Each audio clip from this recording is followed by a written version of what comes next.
Muy buenas tardes, bienvenidos a nuestra cita semanal con la mejor literatura, con los mejores libros, con los más interesantes también, y con Alberto Sansegundo, que es la persona que dirige este programa, Todos los libros, un libro, y que de momento lo tenemos todas las semanas. Decía que quizás no podía ser, pero bueno, finalmente está con nosotros todas las semanas, aunque sabemos que anda con mucho trabajo, Alberto. Buenas tardes.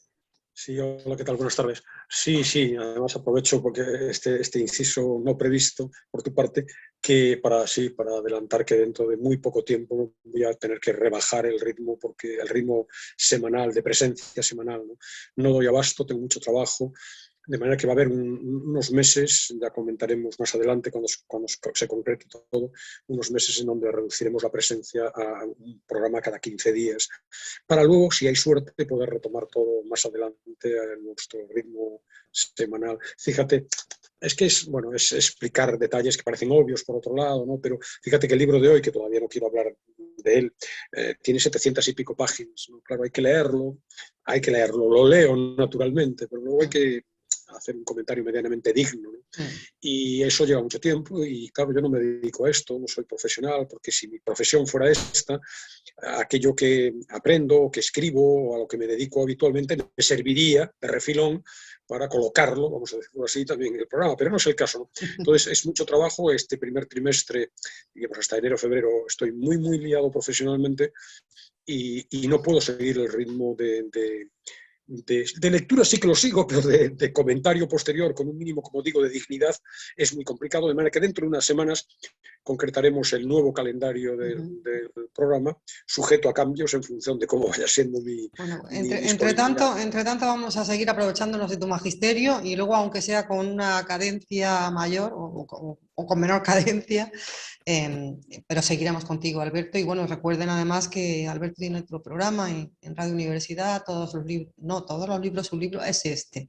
El otro es Buscando Leones en las Nubes, que se emite cada lunes y que también les recomiendo a las 10 de la noche. Y que lo pueden, si no llegan en ese momento, pues a las 10 de la noche de los sábados, y que también queda colgado en la página web de la radio. Bueno, pues vamos con los libros, Alberto, que además hoy Sí. cambio radical. Y fíjate que estaba yo leyendo este guión que acabas de enviar, y precisamente estaba escuchando yo algún programa ayer o antes de ayer, y estaban hablando precisamente del teatro y la poesía, ¿no? La dificultad que puede tener, pues eso, escribir teatro o escribir poesía, ¿no? Que no es lo mismo que una novela, que parece que tiene más tirón, ¿no? El teatro es otra cosa. Y además tú hoy vas a hablar de un autor muy consagrado del teatro español.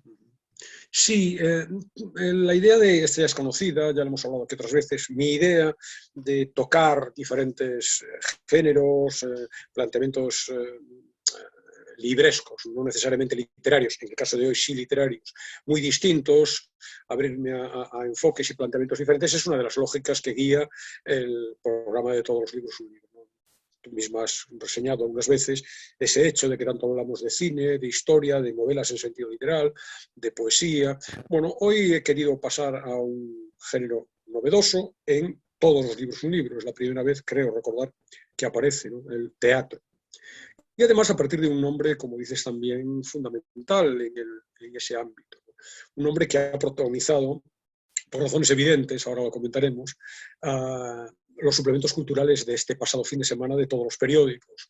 Y también protagoniza, por las mismas razones, el programa de hoy. Y es que el próximo 28 de octubre, este próximo viernes, se entrega en Oviedo el Premio Príncipe de Asturias de las Letras de 2022 a Juan Mayorga, el dramaturgo madrileño. El nombre mayor, quizá, yo diría, del teatro en España. Premio Princesa de Asturias, Princesa de Asturias. Cierto, premio Princesa, no sé si he dicho príncipe. Si he Sí. dicho príncipe, evidentemente premio Princesa de Asturias. Sí, sí. Y entonces, por ese motivo, cuando se le otorgó el premio, que yo creo que fue en marzo o abril, yo ahí ya decidí que hoy íbamos a tener a Juan Mayorga de protagonista en nuestro espacio. Una decisión difícil, porque quiero hacer una primera declaración. Luego hablaremos a fondo de Mayorga, de su obra, del libro que traigo, pero sí quiero aclarar que es una decisión difícil porque, o ha sido difícil, porque yo tengo que confesar mi escasa, casi nula devoción por el teatro. No es un género que yo haya frecuentado. Tengo algunas reticencias también, como comentaré dentro de un rato. Claro que he visto pues, lo básico, ¿no? Por supuesto en la universidad, la época del teatro alternativo, tantos grupos, el Dragó el Dragón, casi todos catalanes, els comediants, els joglars, por supuesto, claro. Y luego, bueno, en otro ámbito no estrictamente teatral, aunque sí, aquellos Estudio 1 de televisión por donde pasaron todas las obras clásicas del teatro universal, ¿no? Y luego también, obviamente, he visto clásicos griegos, he visto a Shakespeare, he leído muy excepcionalmente, he leído alguna obra de teatro, he visto alguna obra de Chekhov, El siglo de oro, alguna representación, pero no soy un conocedor del teatro y no solo eso, es decir, no soy la persona más apropiada para hablar del teatro. Fíjate que pese a todo, me atrevo a decir esto y pese a todo voy a recomendar a un escritor teatral, lo cual quiere decir indirectamente, y lo diré también de manera explícita, el valor, el talento, la inteligencia sobresalientes en Mayorga que me han llevado a lanzarme a su muy voluminosa obra, como ahora hablaremos, ¿no? Fíjate, quiero explicarle a nuestros oyentes el porqué de esta, diríamos, indiferencia. No se trata de una beligerancia, no soy un militante en contra del teatro, ¿no? Pero nunca me ha atraído demasiado.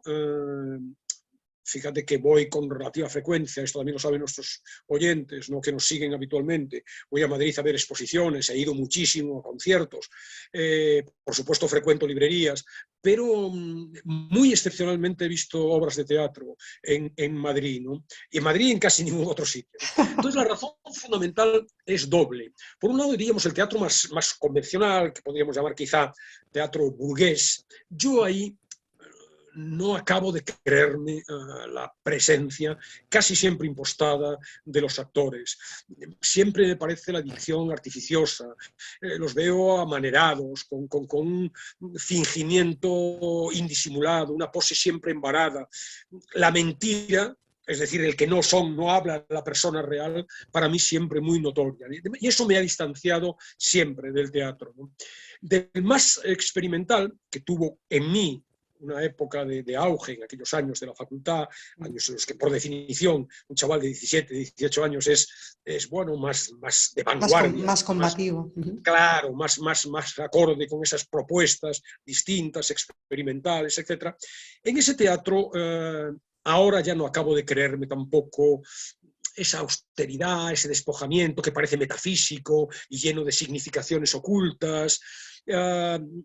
La sobresaturación que siempre se da en ese teatro, insisto, hablo con un absoluto profano y quizá debería callarme, ¿no? Sobresaturación de simbolismo, de alusiones forzadas, de una especie de metáforas rebuscadas, todo algo con subtextos un poco crípticos, ¿no? Fíjate, lo voy a decir abiertamente, tiendo a no entender el propósito y el significado último de la voluntad que guió al escritor para contarnos lo que nos está contando y de la manera enrevesada con la que nos está contando en el teatro, como digo, más de vanguardia. Y sin embargo, claro, ninguna manifestación cultural me es ajena, todas por principio me interesan, ¿no?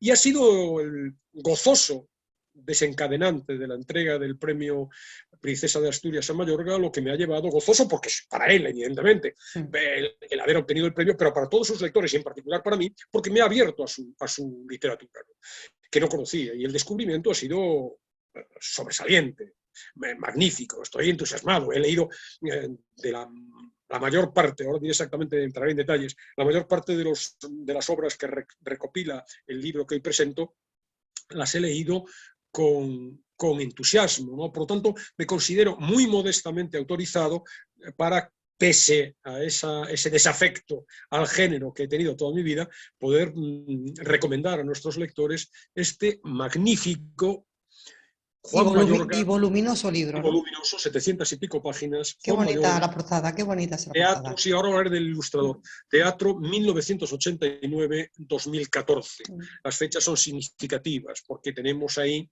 desde la primera obra que escribió Mayorga en 1990, publicada en ese año, no representada cuando salió a la luz el libro cierra en 2014. Desde esa primera obra, Siete hombres buenos, Luego comentaré en detalle algunas de las recogidas, hasta la última en 2014, que era Reykjavik, de 2013, y que también fue llevado a los escenarios después de la edición, ¿no? Son 20 obras de Juan Mallorca, ordenadas cronológicamente, seleccionadas por el propio autor y, bueno, presentadas en un libro, como dices, voluminoso, de la editorial, segoviana editorial La Uña Rota, que es responsable también del resto de la obra de Mayorga. Tiene en diferentes volúmenes, por ejemplo, tiene sus obras breves, las obras breves del autor, en un libro, una recopilación que se llama Teatro para Minutos. En Elipses recopila también artículos, ensayos, conferencias, y luego han aparecido después de este 2014 otras obras ya extensas, posteriores a esta fecha, ¿no? De manera que en La Uña Rota podemos encontrarnos toda la inmensa y muy interesante obra teatral de Juan Mallorca. Que solamente escribe teatro, Juan Mallorca. Bueno, conferencias, ensayos, reflexiones sobre el género, pero sí, a pesar de que su formación es, bueno, todos los elementos que ya solo enumerar sus logros en este ámbito ya nos dice muchas cosas y muy significativas sobre el dramaturgo, ¿no? Nacido en el 65 en Madrid, estudió filosofía y matemáticas, licenciándose en ambas en el 88. Su formación filosófica la amplió en universidades de Münster, Berlín y París. Se doctoró en el 97 con un trabajo sobre el filósofo Walter Benjamin, que está muy presente en su obra. Bueno, tiene cursos en diferentes teatros, impartidos por él en diferentes teatros del mundo. Fue profesor de dramaturgia y filosofía en la Real Escuela Superior de Arte Dramático de Madrid. Dirigió un seminario sobre memoria y pensamiento en el teatro contemporáneo en un Instituto de Filosofía del CSIC.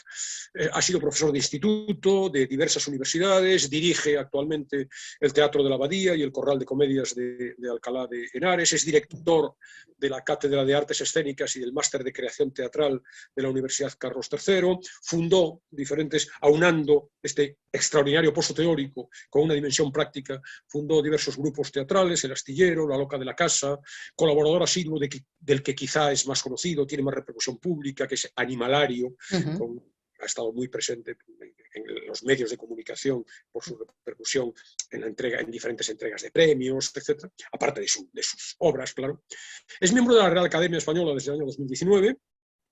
El discurso de ingreso dio lugar, Silencio, de título Silencio, una de las claves muy significativas también de su obra, dio pie a una obra posterior, escrita a partir de ese discurso de agradecimiento por su recepción en la Academia, una obra que ha sido representada por Blanca Portillo como actriz única. Blanca Portillo es, que yo sepa, o ha sido siempre, no sé si lo sigue siendo, yo diría que sí, pareja del propio, hacemos un paréntesis, de Juan Mallorca. Corazón, hacemos un paréntesis, corazón, para decir que es, creo que sigue siendo la pareja de Juan Mallorca. Parece una grandísima actriz, desde luego, una de las mejores. Efectivamente. Bueno, es también socio de honor de la Real Sociedad Matemática Española, miembro del Comité Científico de la Biblioteca Nacional de España. El currículum es interminable, que ha tenido todos los premios españoles y extranjeros que se pueden imaginar de teatro relevantes. Y bueno, como digo, hoy lo traigo por este libro, el Teatro 89-2014, en donde está lo esencial de una obra que mereció, a juicio del jurado del Premio Princesa de Asturias, mereció el galardón. Quiero leerlo literalmente por la enorme calidad, hondura crítica y compromiso intelectual de su obra, acción, emoción, poesía y pensamiento, que son las 4 claves que el propio Mayorga repite constantemente como definitorias de su obra. Sigo con la lectura del acta del jurado. Desde sus comienzos, Mayorga ha propuesto una formidable renovación de la escena teatral, dotándola de una preocupación filosófica y moral que interpela a nuestra sociedad, al concebir su trabajo como un teatro para el futuro y para la esencial dignidad del ser humano.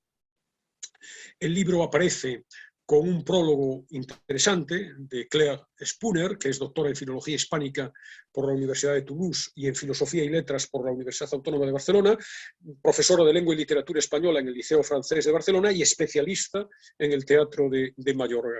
Y a propósito de las ilustraciones, es Daniel Montero Galán el que bueno, ilustra las 20 obras, las 20 piezas recogidas en el libro y la portada también.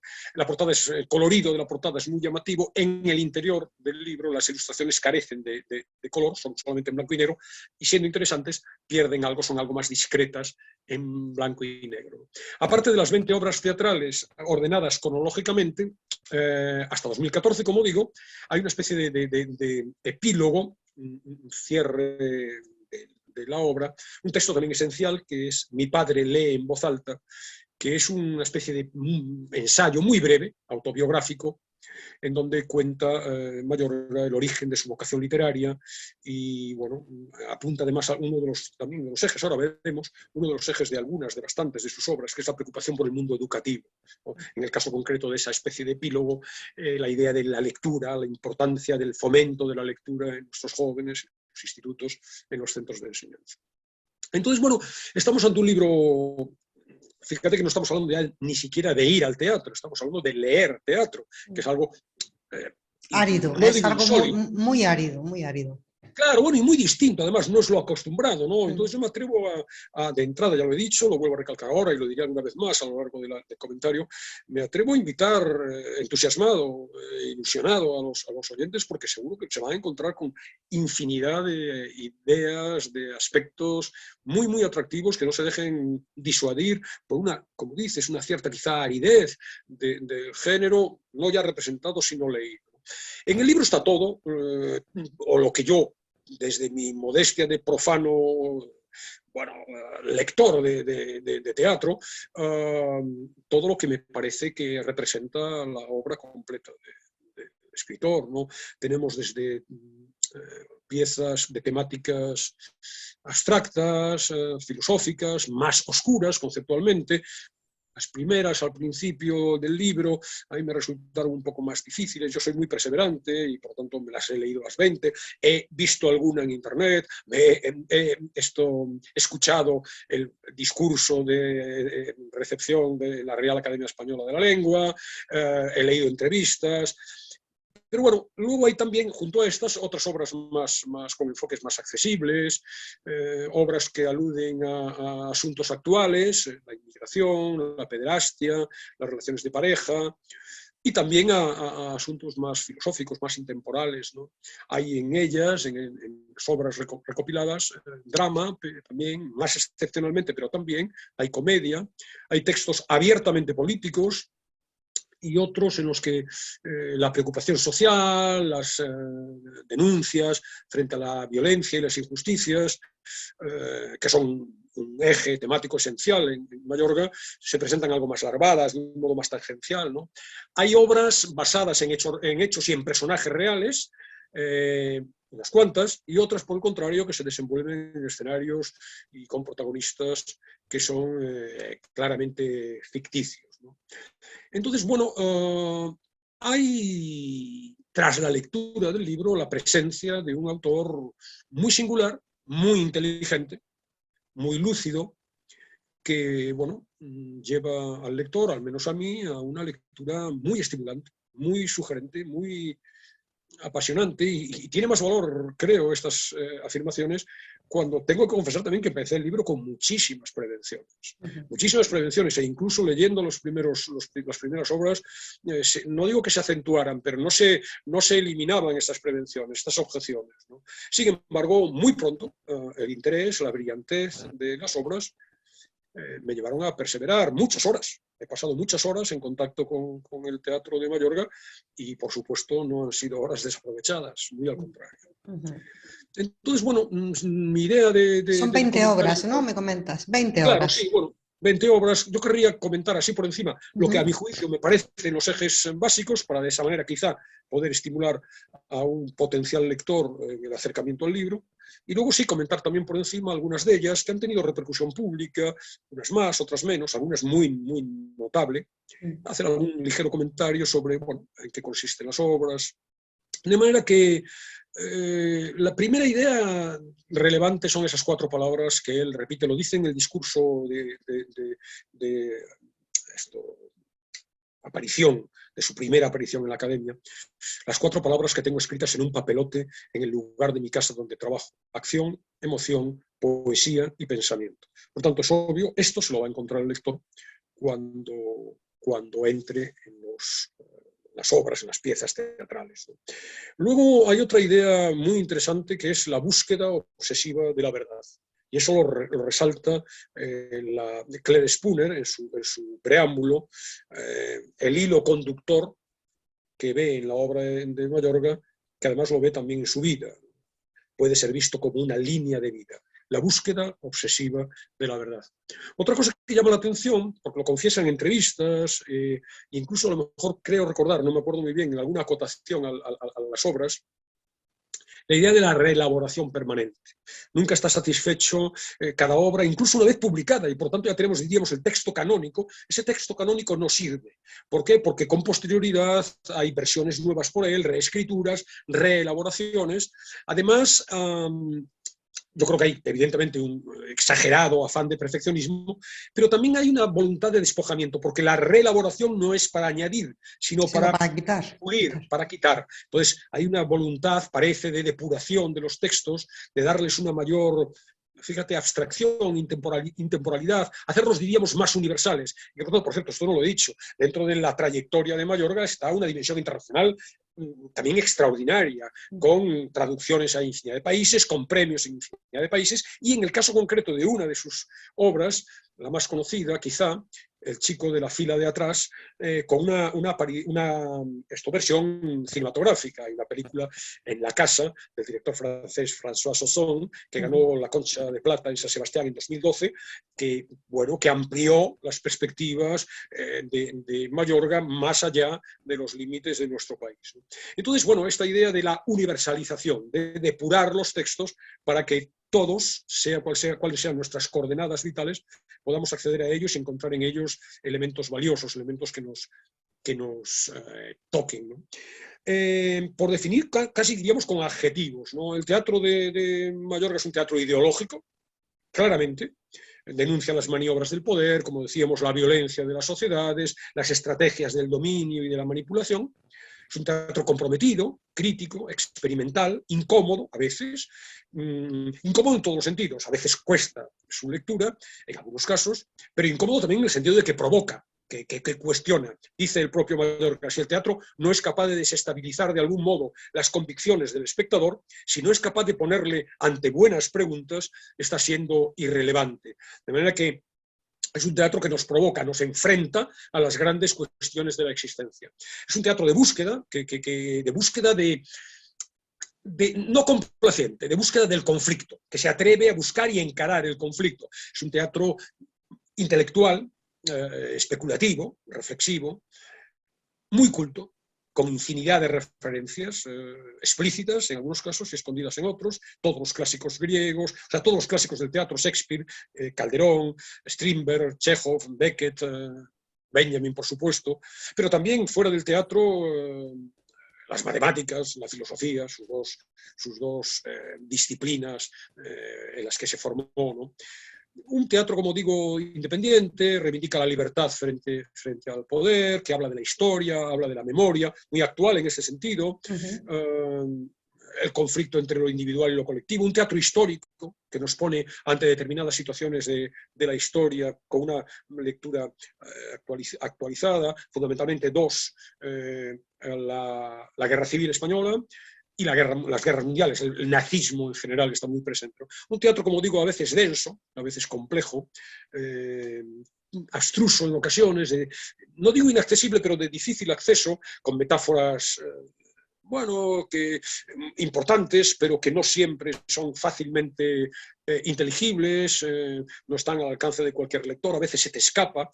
Un teatro también austero y despojado en el propio texto, pero me imagino que en su traslación, sé que en su traslación al escenario también, no exige demasiados, pocos personajes, no se exigen montajes demasiado desbordantes, ni grandes espacios, con un escenario sobrio, unos cuantos muebles y una escenografía muy básica, se pueden representar perfectamente sus obras. Un teatro de la palabra, ya lo he resaltado en el discurso de entrada en la academia, dice, se califica de enfermo del teatro, vivo pendiente de lo que las personas hacen con las palabras y de lo que las palabras hacen con las personas. De ahí que en cabeza y papeles se me mezclen con frases que me hago la ilusión de haber creado, muchas de café al vuelo. En alguno de los reportajes de este fin de semana en los suplementos culturales, me parece que es en el del ABC, no estoy seguro, salen algunas fotos de Mayorga con sus cuadernillos, pequeñas minúsculas libretas, en donde está permanentemente escuchando en la calle, en el metro, en un polideportivo, ha escuchado unas frases y ahí, a partir de ahí construye una obra. La última, de la que el cultural del ABC presenta un adelanto, le presentó este fin de semana, se llama, creo, María Luisa, creo que ese es el único, el título, simplemente el nombre, está creada, al parecer, a partir de unas notas oídas en un polideportivo, ¿no? Sé que en el texto que nos presenta ABC aparece la protagonista, María Luisa, y Beckenbauer. No he podido leer más, pero bueno, en cualquier caso parece que tiene que ver con ese mundo, ¿no? Con ese mundo del deporte. Y a la vez, paradójicamente, además de ser un teatro de la palabra, es un teatro del silencio, ¿no? También lo confiesa Mayorga, que le da mucha importancia al silencio de quien no tiene voz, el del hombre estatua, el de quien no habla porque todo escucha, el del artista enmudecido por el censor, el del niño invadido por la palabrería de los adultos, el del deprimido, el de los mapas, un tema recurrente en sus obras, que dando a ver unas cosas ocultan otras, el de la Europa que asistió muda al asesinato de los judíos, el de la subversión mística. Aquí hay una descripción perfecta de algunos de los temas y de alguna idea fundamental, el silencio, el que no tiene voz, dar voz al que no tiene voz.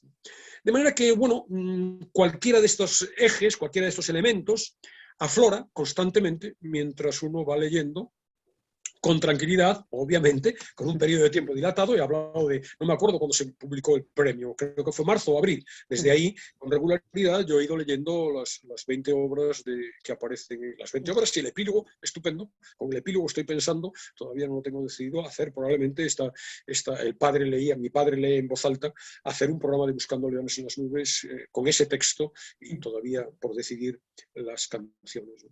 Bueno, Entonces, yo creo que parece... merece la pena acercarse a esta figura, ¿no? Este intelectual español, sin duda, el mejor autor de teatro que tenemos actualmente y el mejor en muchísimo tiempo, ¿no? Juan Mayorga. Sí, yo creo que es el más claro exponente del teatro español, el dramaturgo de más relevancia, con un peso intelectual extraordinario y con unas dimensiones no solamente teatrales en el mero sentido del entretenimiento, que es la dimensión probablemente menos notoria en su obra, sino todas estas ramificaciones filosóficas, intelectuales, muy atractivas para un lector, como es mi caso, no formado en el teatro. Por lo tanto, insisto de nuevo en recomendar a los oyentes que no se dejen disuadir por las apariencias, ¿no? Se pueden leer perfectamente y es muy estimulante.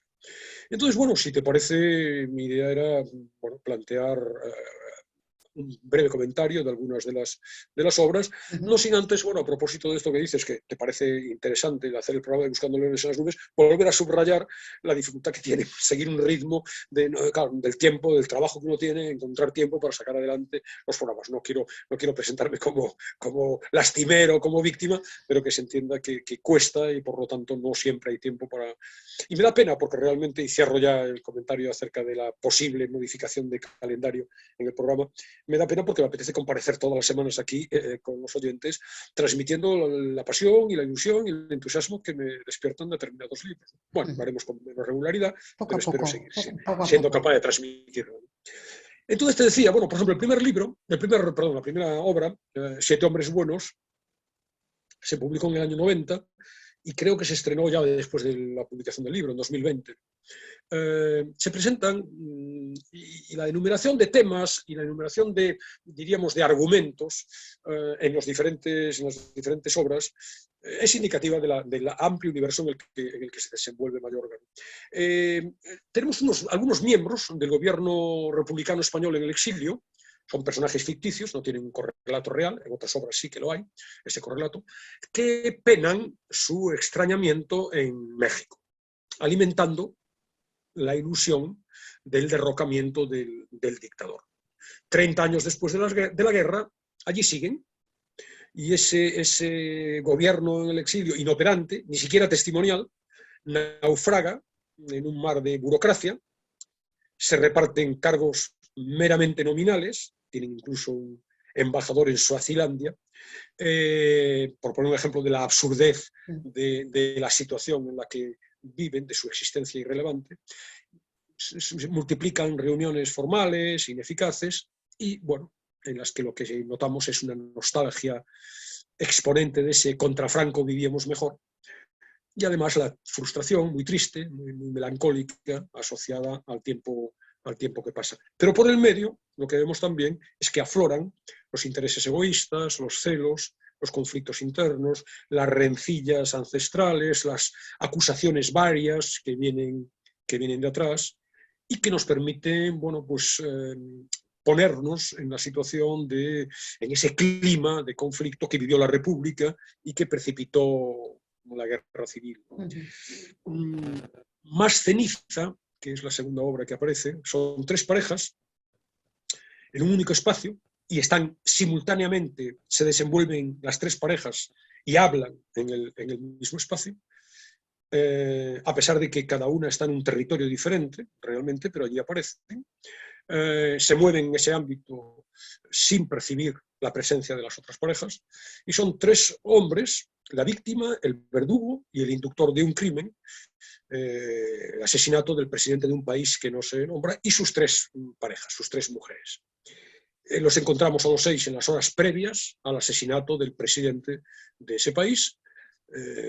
Bueno, la víctima, el verdugo y el inductor preparan el mitin al que deben asistir y en el que se va a perpetrar el asesinato. Entonces, bueno, es una obra, como siempre en Mayorga, con lectura política, con la flora del compromiso ideológico, la crítica a las simulaciones del juego democrático, etc. El traductor de Blumenberg es fantástica, es muy interesante. Ya estamos en el terreno de la Segunda Guerra Mundial, el mundo de los nazis, una obra sobre las amenazas a la democracia, la denuncia de la exclusión, la discriminación. En ese sentido, extrapolable también a nuestros días, ¿no? Blumenberg es un escritor nazi, y el otro personaje, Calderón, es el traductor al castellano de uno de sus libros, y viajan en tren recorriendo Europa hasta Berlín. Entonces, bueno, tenemos el diálogo entre los dos, con infinidad de reflexiones sobre la traducción, con una vertiente de nuevo religiosa, metafísica, filosófica, Mayorga. Es interesante también El jardín quemado, que es del año 97, y ahí está la guerra civil presente igualmente. Es un joven psiquiatra que llega a un sanatorio mental para completar un trabajo de fin de carrera. Entonces allí, en realidad, el fin de carrera del trabajo es una excusa, su misión no es esa, no es médica, sino que es policial. Benet, en realidad, accede al hospital para indagar sobre un suceso en el pasado que está rodeado de oscuridad. En la guerra civil, al parecer, la clínica había funcionado como cárcel, se habían llevado a cabo torturas y fusilamientos, en particular los de 12 intelectuales republicanos, entre ellos un poeta, el poeta Blas Ferrater. Entonces el recién llegado habla con unos, habla con otros, intentando investigar, y bueno, en el curso de investigación aflora otra hipótesis distinta a aquella con la que llegó al hospital el médico. Al parecer fueron los 12 intelectuales los que habían elegido a otros tantos pacientes del psiquiátrico para que ocuparan su lugar en el paredón en lugar de ellos. Entonces, de nuevo, es muy interesante la temática de la obra relacionada con la memoria histórica, democrática o sin apelativos, como queramos llamarla. Y bueno, de nuevo también por este motivo, una lectura, bueno, a pesar de que la obra es de hace 25 años, extraordinariamente vigente. Dentro de este ámbito filosófico, y aquí quizá más cerrado, más oscuro, más denso, está Angelus Novus. Es una especie de distopía en un país imaginario azotado por una pandemia muy particular. Angelus Novus es el título de una obra de un cuadro muy conocido de Paul Klee, y ahí sobre esa idea gira, la idea del ángel. La obra de Walter Benjamin está presente, del filósofo, está presente en el libro, en la pieza. Hay la figura, la metáfora del ángel liberador, que es una especie de mensajero que trae la esperanzada buena nueva a un mundo sufriente, ¿no? También hay una idea, un mundo un poco orwelliano, ¿no? En donde la casta dirigente controla y manipula y somete a la población. Yo insisto, son pinceladas de cada obra que espero que puedan contribuir a, quizá a despertar el interés en nuestros oyentes, ¿no? De nuevo, con este mundo del pasado, de la guerra mundial, tenemos Cartas de amor a Stalin, que es del 99, en la que vemos al escritor real, Mikhail Bulgakov, que en 1929 le escribe una carta a Stalin, indignado porque se le censura su obra y porque se le aísla su obra. Entonces, se le aísla a él, a su persona. Entonces él escribe pidiendo que o se le permita escribir en libertad o, en caso contrario, se le deje salir del régimen soviético, ¿no? Junto al novelista está su esposa, que es la que hace las gestiones para tramitar todo esto, y en un momento determinado de la obra aparece el propio Stalin, como el fantasma de Stalin, como un tercer personaje, y bueno, de nuevo, pues, un alegato en contra de este poder, una llamada a la reflexión sobre las incontables víctimas de la dictadura también staliniana. El clima cambia radicalmente en El gordo y el flaco, en donde tenemos a los dos personajes encerrados en una habitación de hotel que se están replanteando su futuro como pareja cómica. Aquí ya estamos ante una pieza de otra índole. Hablábamos antes que había piezas más dramáticas y más comedia, pues esto es una farsa vinculada, digamos, en cuanto a la atmósfera, al estilo de las peliculitas del dúo, del legendario dúo, y nos permite una reflexión sobre la pareja, sobre la convivencia y la soledad, sobre el amor y la rutina, sobre el compromiso y la independencia. Se habla de ella como una bufonada seria, en donde hay una reflexión interesante acerca de la I, de Laurel y Hardy, ese símbolo de la complejidad que encierra. Claro. Una de las obras que más me ha interesado y que me ha emocionado y conmovido es Himmelberg, cuya acción se desarrolla en un campo de concentración nazi a partir de una circunstancia que, aunque parece inverosímil, ocurrió realmente. Al parecer, en su momento, una comisión de la Cruz Roja visitó uno de los campos terribles de la Alemania del Reich y, sorprendentemente, tras su recorrido por las instalaciones, emitió un informe en el que no constaba ninguna situación irregular, no había abusos, no había torturas, no había ejecuciones. Describía, por el contrario, ese informe, insisto, parece que documentado, una situación de absoluta normalidad. A partir de este suceso real, documentado, Mayorga recrea la visita de un delegado de una organización benéfica. Y bueno, como el comandante del campo y el responsable de la comunidad judía construyen un simulacro, una realidad artificial, de tal manera que todo parezca plácido, todo parezca confortable, todo parezca normal. Entonces, bueno, se encuentra en su visita una pareja que habla de amor en un banco del parque, unos niños que juegan a la peonza, una pequeña que se entretiene con su muñeca en la orilla de un río. Y bueno, sin embargo, hay elementos un poco sorprendentes que, bueno, hacen que surja el escepticismo en el visitante, ¿no? En cualquier caso, la obra, de nuevo, es la ocasión de hablar de la violencia, del horror del exterminio judío, pero también sobre la mentira, sobre la propaganda, la manipulación, temas, por desgracia, de plena actualidad, siempre. Claro. Otro es Animales nocturnos, que introduce, creo que por primera vez, la presencia de animales en la obra, que es muy frecuente en la obra de Mayorga, la presencia de los animales. Hay muchísimos animales en diferentes piezas, ¿no? En este caso estamos en diferentes escenarios: un bar, un zoológico, un edificio de apartamentos, una residencia de ancianos y un parque. Hay 4 personajes descritos de una manera muy somera: el alto, el bajo, la alta y la baja. El alto y el bajo son vecinos de un mismo edificio, no se conocen apenas. Y bueno, el bajo ha estado observando al alto en el interior de un café y en un momento determinado lo amenaza, en cierto modo. Le dice que sabe que un hombre que vive debajo de su piso es un inmigrante sin papeles. Y a partir de ahí, para no denunciar esa situación, amenazándolo con denunciar esa situación, acaba logrando de él una especie de, diríamos, esclavitud aceptada. Entonces, bueno, la relación entre ambos, entre ellos y sus respectivas parejas, también es lo que está presente en la obra, y aparece de nuevo la manipulación, el poder, la dominación, la libertad, la dignidad humana, con muchas metáforas, como digo, zoológicas, con los animales nocturnos que viven en una realidad artificial, con una relación que se subraya en una frase que se repite entre el erizo y el zorro. El zorro sabe muchas cosas, el erizo solo una, pero importante. Otra obra muy popular, con animal dentro, diríamos, es Últimas palabras de Copito de Nieve. Es una obra abiertamente humorística y ahí el legendario gorila del Zoo de Barcelona está encerrado en su jaula con la sola presencia del guardián, que ejerce de guardaespaldas, y del gorila negro, que es su compañero desde que llegó al recinto.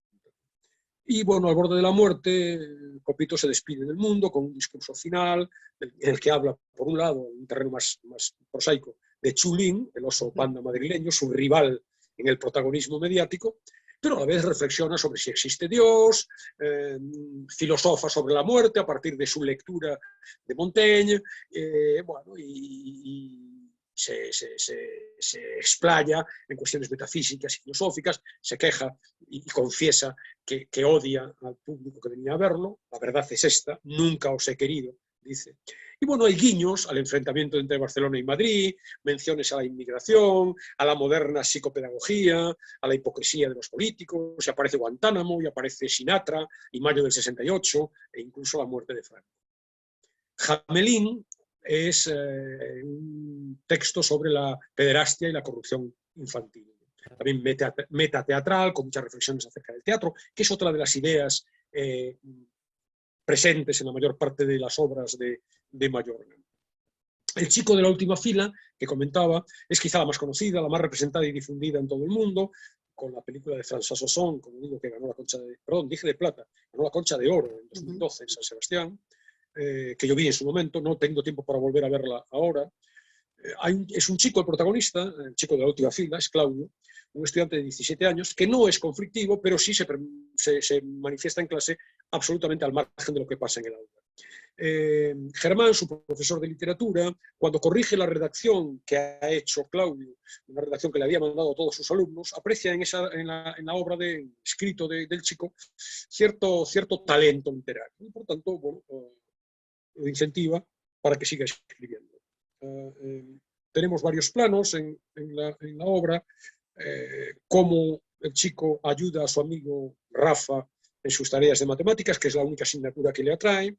También está en otro plano la relación entre el chico y sus padres, Rafa padre y Esther, las recomendaciones del profesor, en el sentido de que corrija y perfeccione la narración, y luego reflexiones sobre la propia realidad del profesor y su mujer, Juana, que es una galerista que está a punto del desahucio por las propietarias del local en el que difunde un arte experimental, que es poco rentable económicamente. Y bueno, se confunden los planos de la realidad que describe y la realidad de lo que escribe el chico en sus redacciones. Es una estructura compleja, construida casi al 100% por diálogos muy ágiles, que se van alternando, a veces en líneas sucesivas y alternas, que cuesta saber quién es el que está hablando y en qué plano estamos. Tanto los hechos objetivos de la visita de Claudio a la casa de su amigo, las vicisitudes de la relación de pareja entre el profesor y su mujer, y también los textos que escribe el propio chico. Entonces, en todo este juego múltiple, reflexiones de nuevo sobre la vida, la literatura, la verdad, la imaginación, el acto de mirar como ansia de conocimiento, como voyerismo, o una reflexión o todos los temas que yo veo que está en muchas de las obras de Mayorga, reflexión sobre la educación. A mi juicio, claro, no hace tratados acerca del asunto, deja caer pinceladas, pero a mi juicio suficientemente significativas. Yo creo que Mayorga no tiene una visión demasiado complaciente sobre las, vamos a llamarlas, moderneces pedagógicas, ¿no? El texto, que si tenemos tiempo dejaré al término de la reseña, y si no lo podemos leer quedará en el blog, es un texto extraído de esta pieza y tiene que ver precisamente con esa idea de la pedagogía.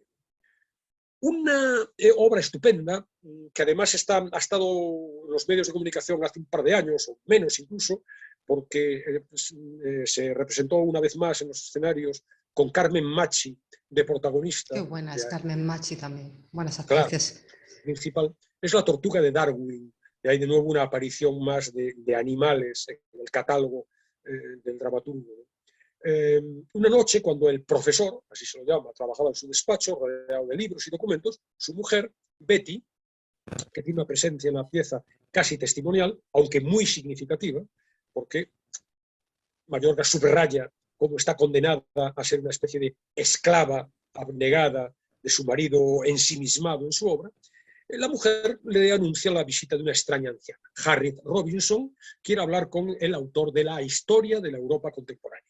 Y quiere hablar con él, y se lo cuenta, porque ha detectado en su obra unos cuantos fallos significativos. La anciana dice que ha estado presente en muchos de los acontecimientos históricos que relata en su libro el autor, y dice que hay errores. Por ejemplo, en el caso Dreyfus, en lo que cuenta sobre la batalla de Verdún, en la redacción del manifiesto comunista, la revolución soviética, sobre el ascenso de Hitler, la entrada de los nazis en París, el desembarco de Normandía, la muerte de Juan Pablo I, la perestroika y un recorrido, como ves, por los episodios más relevantes de la historia europea. Claro, parece sorprendente porque el primero de los que relata, el asunto Dreyfus, estalló en 1894 y el último es actual. Bueno, a su juicio, el profesor considera que esta señora está senil, pero no es así, o sí, pero en cualquier caso, la anciana confiesa no ser una mujer, sino ser una tortuga. Es la tortuga conocida, datada, documentada, la longeva tortuga, con más de 200 años de edad a sus espaldas, llegada a Europa en el Beagle, el barco que al mando del capitán Fitzroy llevó a Darwin a hacer la expedición que serviría a su origen de las especies. Entonces, bueno, la idea de que, bueno, ella tiene una apariencia física que está a medio camino de su naturaleza quelónida y de la humanidad, pero bueno, es muy interesante porque es muy original, muy original. Es muy original siempre, es decir, las situaciones son todas a partir de pequeñas anécdotas hay un fogonazo, se supone que ha debido desencadenar la idea, pero luego, claro, se abre infinidad de reflexiones a los temas que le interesan fundamentalmente, ¿no? En este caso, pues, diríamos, el egoísmo humano, la dudosa evolución de la raza humana, capaz de seguir perpetrando barbaridades año tras año. Entonces, bueno, una obra muy interesante que uno imagina magistral en manos, por decirlo así, de Carmen Machi. Seguro que es así. Seguro que es así. La Paz Perpetua es un libro también, una obra con animales, 3 perros, un pastor alemán, un Rottweiler impuro y un cruce de boxer, dogo, pitbull y Rottweiler, intervienen, compiten en un proceso de selección de personal que están buscando, pues, digamos, casi un espía, alguien que luche contra el terrorismo organizado, diríamos, y claro, los perros, como se ve, son perros de razas muy, muy, muy violentas, y bueno, el clima latente de violencia está en la obra entera, y luego el trasfondo filosófico de siempre, los límites de la democracia, la legitimidad de ciertos métodos en la lucha contra el terrorismo, y luego, claro, la filosofía, la existencia de Dios, etc. La lengua en pedazos tiene a Santa Teresa de Jesús como centro de la acción. Y recibe la visita del inquisidor, el inquisidor le pide, le exige que vuelva a la ortodoxia del Carmelo. Ella se había apartado con 12 mujeres en el monasterio de la Encarnación, y el inquisidor, temeroso de que ese apartamiento abra una guerra entre descalzos y calzados, una denominación muy significativa de cuáles son las fuerzas en conflicto, bueno, le exige que deje atrás esa experiencia en la que está involucrada, y que, bueno, solo se libraría del encierro y la muerte, esa es la amenaza, si efectivamente abandona sus postulados. Entonces, el amor, la entrega, el sentido de la vida, la obediencia, la libertad, las convicciones, la fe, son algunos de los temas que toca en esta obra genial. El crítico Si supiera cantar me salvaría, ese subtítulo, es también otra obra formidable, ¿no? La noche del estreno de su última obra, exitoso, con 15 minutos de aplauso, un autor teatral, Scarpa, deja el teatro y se presenta en casa de su crítico, Volodia, que en el pasado ha masacrado reiteradamente, con críticas atroces, todas sus producciones. Entonces, la obra es el diálogo entre ambos que nos permite reflexionar, de nuevo, meta teatral, sobre la función del teatro, sobre la función de la crítica, la relación entre autores y artistas y sus juzgadores, y está plagada la obra de reflexiones acerca del teatro, que yo creo que encierran el auténtico sentir de Juan Mayorga sobre el asunto, ¿no? Por ejemplo, comedias insustanciales o dramas tremebundos, obras malísimas que no hacían daño a nadie porque a nadie engañaban. Lo que sí es dañino, y yo lo detesto y lo combato, es un teatro que promete revelar profundos misterios del alma humana y que en realidad solo es charlatanería, se dice en un momento determinado. En otro, del teatro espero la verdad. Otra frase, no me molesta la manipulación sentimental en el circo. En el teatro la aborrezco. Son frases del crítico o del autor, pero yo creo que está Mayorga detrás, ¿no? En un extremo, basura que envilece a quien la contempla. En el otro, sermones. Entre un extremo y otro, nada. Un teatro de hombres, un teatro para el hombre y su misterio, ¿dónde? ¿No habrá un teatro que nos proteja del vacío y de los dioses? ¿Un teatro que nos ayude a resistir? Fíjate otra, a la larga solo perduran los que escriben contra el mundo, pero pocos se atreven a hacerlo, pocos se atreven a decir la verdad. Como ves, yo creo que resume lo esencial del planteamiento de Juan Mallorca, del pensamiento acerca del teatro. Las más recientes de las obras, estoy llegando al final, son para mí ya todas prodigiosas, ¿no? Esa desafección inicial que yo tenía y que todavía las 2 o 3 primeras que leí me confirmaron, se acaba ahora al final del libro, ha cambiado de signo radicalmente y tiene en mí ya un lector absolutamente entregado, ¿no? El cartógrafo, con un subtítulo que es Varsovia 1, 2.400.000, una escala,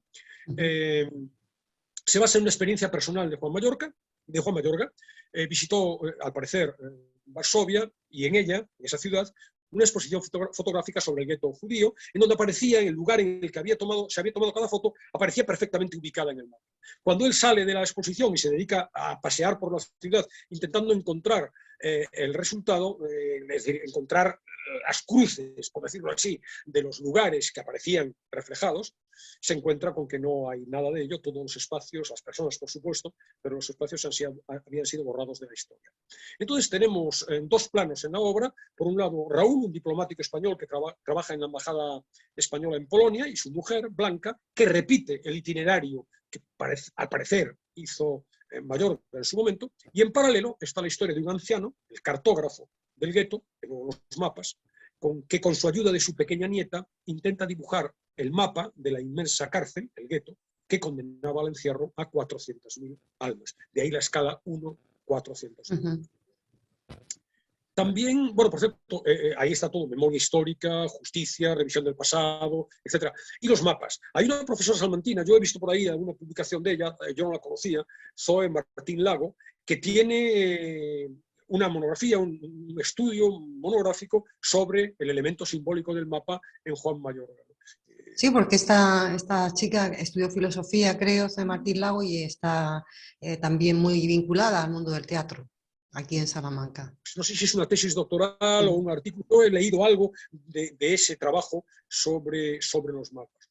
Luego tenemos los yugoslavos, una excusa trivial. El camarero de un bar ve que hay un cliente que, bueno, le ha solucionado a un amigo un problema, llegaba el amigo lastimero y él le dio un consejo que le ayudó, le animó, y como tiene a su propia mujer, el camarero, sumida en una depresión, le asalta y le pide que le ayude, ¿no? Y a partir de ahí se entremezclan las vidas de los 4,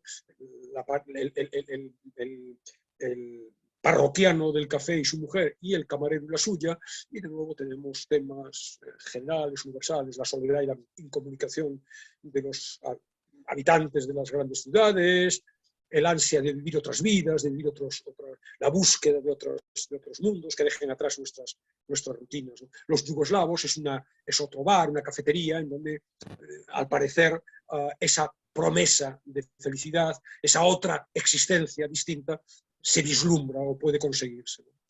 La penúltima pieza de la recopilación es El arte de la entrevista, y merecería la compra del libro solo por esta obra. Es una maravilla. 3 personajes femeninos y un masculino. Los 3 femeninos son Cecilia, una chica joven, su madre, Paula, y su abuela, Rosa. Y hay un personaje masculino que es Mauricio. Cecilia, la chica, su profesor de filosofía le encarga un trabajo, se lo ha encargado a toda clase, de realizar una entrevista, grabarla con la persona que ella elija, y esa filmación luego será reproducida y puesta en común en clase con las que lleven a cabo el resto de sus compañeros. Inicialmente la niña, la chica, piensa en el señor Márquez, que es un vecino que al parecer había pasado una temporada en la cárcel por error. Y le ha parecido a Cecilia, le parece una vida que puede ser, bueno, llamativa para sustentar su trabajo. Pero pronto se da cuenta que, por diferentes circunstancias azarosas, no lo tiene premeditado, se da cuenta de que es su abuela la que debe ponerse ante la cama. La abuela, con cierto ya deterioro incipiente, deterioro cognitivo, se planta delante de la cámara y su testimonio es, bueno, algo disperso, algo deslavazado, pero bueno, nos muestra historias secretas, ocultas de su vida. A partir de ahí, la entrevista original o el propósito de la entrevista original se diluye y todos acabarán siendo entrevistados por los demás, la chica con su madre, la madre y la chica, la abuela, etc. Y lo que nos permite es ver cómo se remueve el pasado, conocer los secretos de esas mujeres, sus no tan apacibles pasados, lo no dicho de las relaciones entre ellas, en una obra con un tono general de melancolía, muy emotivo, muy conmovedor, aunque Mayorga nunca utiliza en beneficio propio el sentimentalismo, no quiere ganarnos de esta manera, su teatro es más intelectual, y aparecen los temas fundamentales, o bastantes de los temas fundamentales, ¿no? La vida como representación, el teatro, la personalidad real y el personaje construido, las fronteras difusas, frágiles también a veces, de la identidad, y algo muy, muy actual, ¿no? Es la desinhibición a la que inducen las pantallas, ¿no? También la idea del periodismo y de sus límites, un análisis de la institución familiar, y con una referencia musical explícita, que es la que voy a elegir para cerrar el programa. Hay otras en los textos, pero esta me parece a mí, me gusta más, es la más significativa, y es la que voy a escoger. En otras menciones, más allá de la de Sinatra, en otras menciones musicales no se citan expresamente autores o intérpretes, aquí sí. Aquí es Bruce Springsteen y Thunder Road, que es una maravilla, y que, como digo, será la ilustración sonora final de nuestro programa. Y por último, Reykjavik es la última obra que se recoge en este teatro en 1989-2014.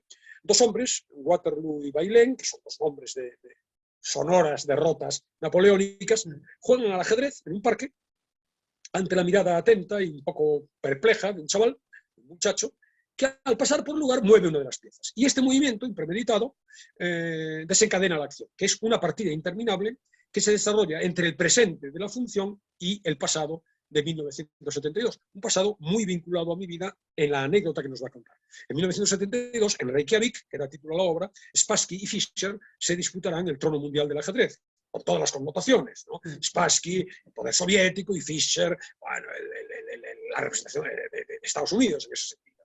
Entonces, una representación en su momento palpable de la Guerra Fría. En el año 72 yo jugué bastante al ajedrez cuando era chaval y recuerdo perfectamente recortar en el periódico todos los días las partidas y luego intentar la partida de aquel legendario. Sí, fue un acontecimiento mundial, claro, importantísimo. Ya, que puso al ajedrez en primera plana de los medios de comunicación e indujo en mucha gente el empezar a cultivar el juego.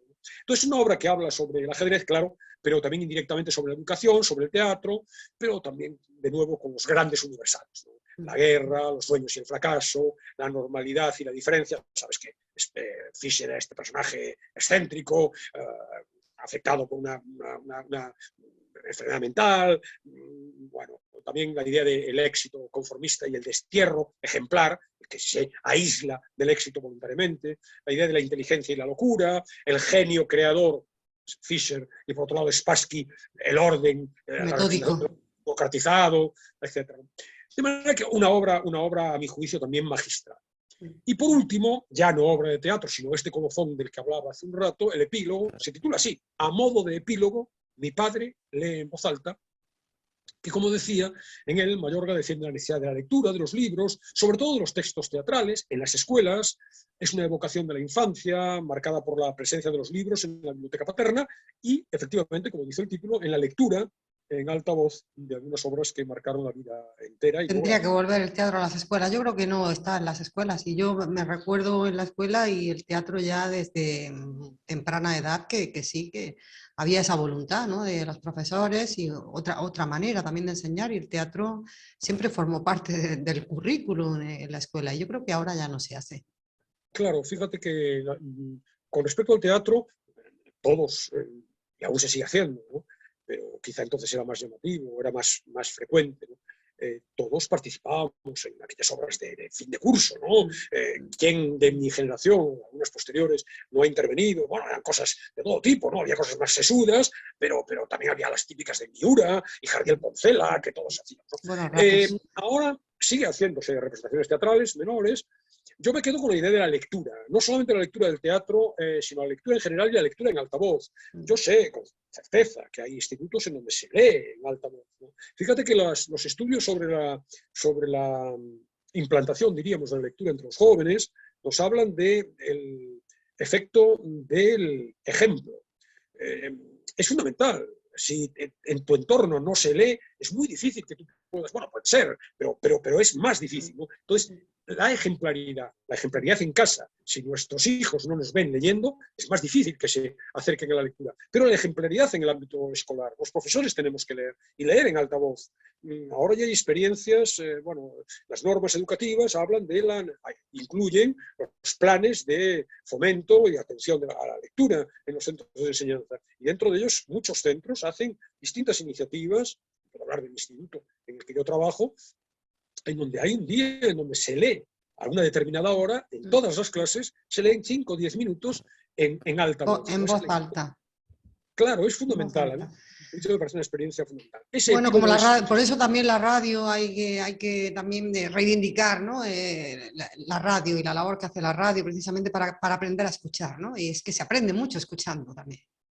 Sí, yo estoy de acuerdo, totalmente de acuerdo, ¿no? Además, la lectura no fugaz, no clips de 5 segundos, ¿no? Sino, bueno, graduando en función de quién se tenga delante, pero sí, bueno, en definitiva, yo llevo desde el año 2000, 23 años ya casi, Buscando leones en las nubes, leyendo textos literarios acompañados de música. Es verdad que desmerecen bastante en mi voz, porque mi lectura es todo menos ejemplar, pero en cualquier caso es acercar textos interesantes que te han movido, que te han conmovido, que te han interesado, que te han hecho reflexionar, en la creencia de que también pueden mover, conmover, emocionar y hacer conocer. Claro, de cualquiera. Entonces esa es la idea. Muy bien, pues nos quedaremos con la canción dentro de un momentito, pero si quieres, yo creo que para un fragmento sí que tenemos unos minutillos, Alberto.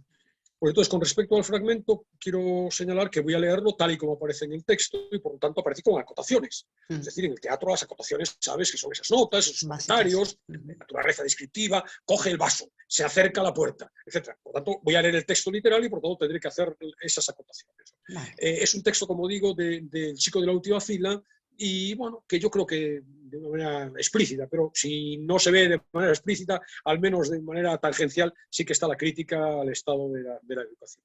Y el clásico de Thunder Road, de Bruce Springsteen, de ese álbum memorable, legendario, del año 75, Born to Run, ¿no? Nacido en América. Entonces, bueno, vamos con el texto y con él nos despedimos hasta la semana próxima. Muy bien, pues cuando quieras. Germán, lee. El sábado estuve viendo la tele. El domingo estuve cansado y no hice nada. Punto final. Les di media hora. 2 frases.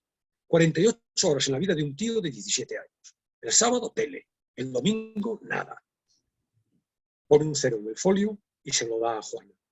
Coge otro. No les he pedido que compongan una oda en endecasílabos. Les he pedido que me cuenten su fin de semana, para ver si saben juntar 2 frases. Y no saben.